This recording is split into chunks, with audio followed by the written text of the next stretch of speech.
I'm Frank Wells. I'm 45, the chairman and COO of Wells & Keough Corporations, and I'm divorced. I was married to Betty Caraway for 13 years. She changed and I had to act. We met after I graduated from college. I was 26. 4 years after finishing my college degree, I got my computer science and electrical engineering degree in 3 years instead of 4. I was focusing on manufacturing robotics. I was living off the income from some small patents I had been successful with, which allowed me to keep trying to come up with new devices. Betty was working in a lawyer's office as a receptionist or personal assistant. I had made an appointment to start a new patent filing, and she showed me to the office of Gary Wilson, who was I was working with a time patent attorney. My idea was for several tools to use on a robotic arm assembly robot.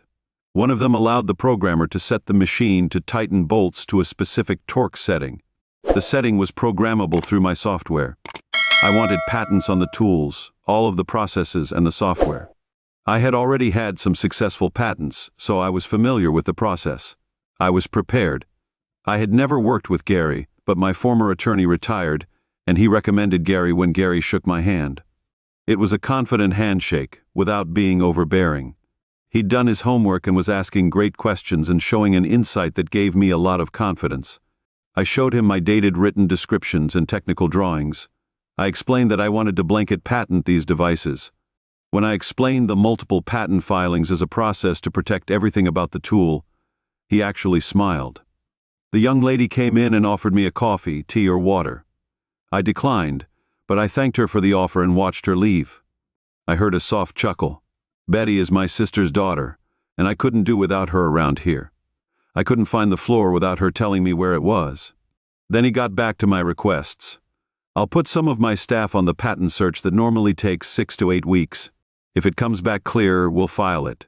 Once filed, you'll be able to sell your tool to the industry. Do you have a specific type of finished product in mind? I've got a few industries in mind who could really make use of this tool on their robotic assembly lines. It'll be great for the auto, tractor and farm implement, small engine equipment and heavy equipment manufacturing industries. It's designed with 3 different connecting arms to work with all of the major robotic arms used in most plants. We wrapped up our business, and 6 weeks later I got a phone call. A sweet, soft voice said, "This is the office of Gary Wilson. Would you be available to see him today?" "Sure, 400 p.m. I replied, "That was fine, Mr. Wells. We will expect you then. Please bring your notes on the devices we are working on." She disconnected the patent search, and there were no new results. Gary told me to be patient for another couple of months, and to expect calls from several companies in various industries. He explained that most of the major companies have people whose only job was to find new patents. They might be interested in a few weeks. Later, I had 12 more patents. Gary wanted to have a celebratory dinner. I thought it was a great idea. He had a great idea. He asked if Betty could join us. I agreed. Then he pulled a fast one. I arrived at the restaurant and he called to say he couldn't make it. He said Betty was already waiting for me inside. I laughed and told him I would find a way to pay him back. Betty was waiting for me and was pretty surprised when I told her what her uncle had done. I said, "Let's have a good time and show him we can have fun without him." We had a great evening, but Betty had to work the next day. I got a nice kiss and her phone number. We started dating. I heard from a couple of big manufacturers about buying or licensing my patents because of my ongoing relationship with Betty. I told Gary he was my patent attorney, but I would be using another firm for contracts. He understood and agreed. I called my old attorney, and he recommended Sarah Calhoun. I talked to Gary, and he approved and said he would give her a professional heads up. I called her office and set up an appointment. When I arrived, I was shown directly in. Sarah was a very warm, attractive lady. When I first met her, she seemed to be in her mid to late 30s and offered me a seat. We got straight down to business. I asked if she had any suggestions about how to handle the inquiries and licensing requests. "We like to get them to come to us, but first we need to set you up as a corporation. That way you're protected, and the corporation pays the taxes on the entire revenue stream. You only pay taxes on what you draw out. Corporate tax rates are much lower than individual rates. I have a couple of shelves in corporations. We could use one from a state without corporate taxes." You can even reduce the tax burden even further. You just need to find 3 people to be shareholders and board members, but they only need to hold 1 share each. Do you have any other questions? Yes, I have a couple of questions. One is whether I can license my existing patents to the LLC. I asked, and I will look into it. But I am positive that you as an individual can sell or license your patents to you as a corporation. Anything else? Can I use family members as board members? That's a smart move. Yes, I can. The last thing I wanted to check with you is whether you'd be the corporate counsel as well as my business attorney. That's how I see it playing out, but I'm open to other ideas. After that, we talked about whether to license or sell the company outright and how to distribute shares. Then I left her a retainer and the inquiry info and left for the day. We set up the company as a private concern with 100 shares. I had 12, my mother had 2, my sister had 2, and the trust had 82. I also held those proxies. We also set it up so that the shares couldn't be sold except to a current shareholder or the trust, and a 90% vote would be needed to issue more shares or sell. Assign or remove shares from the trust. Wilson & Coring Corporation was up and running, and we licensed the patents to several companies in the US and overseas. Our revenues were in the high 7 figures just from the robotic wrenches, as we called them. I now had time to devote to some other ideas. Betty and I dated for several months, and at Christmas time, I asked her to marry me. She agreed, and I was advised by Sarah.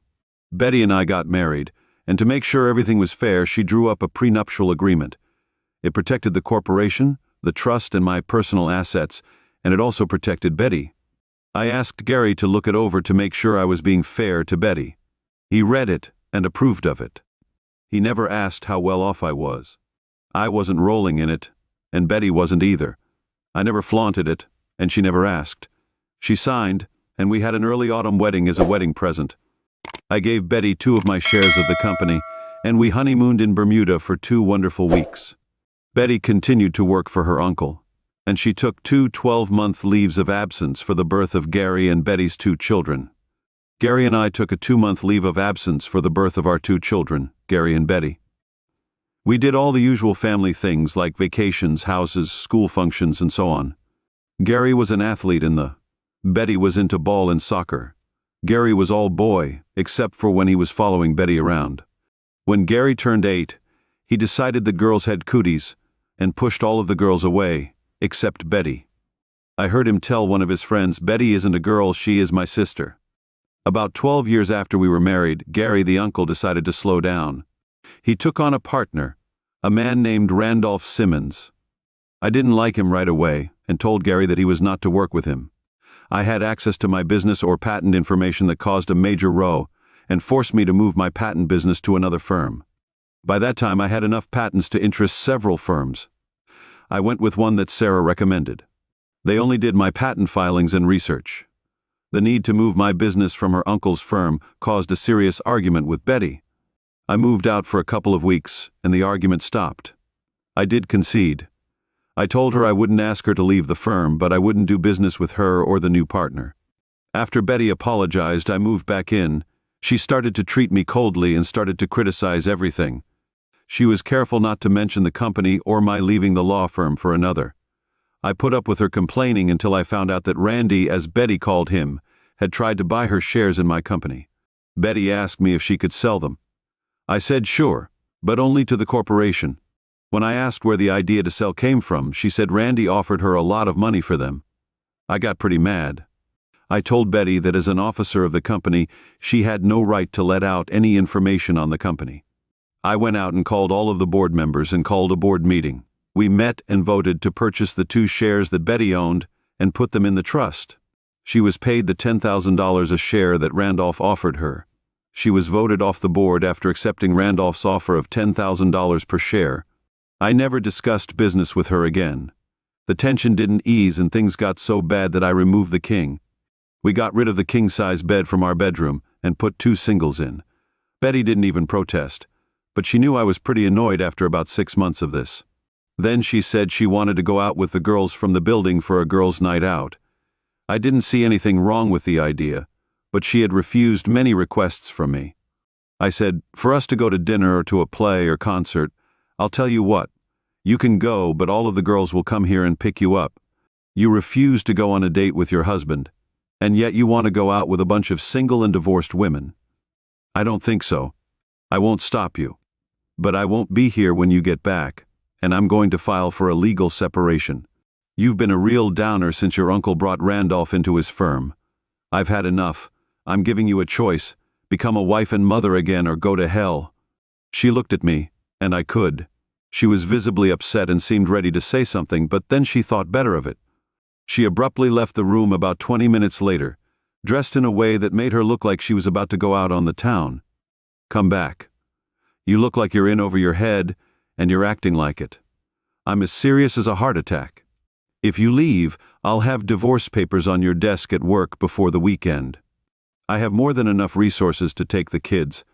They're already saying she was being mean to them and yelling at them over every little thing.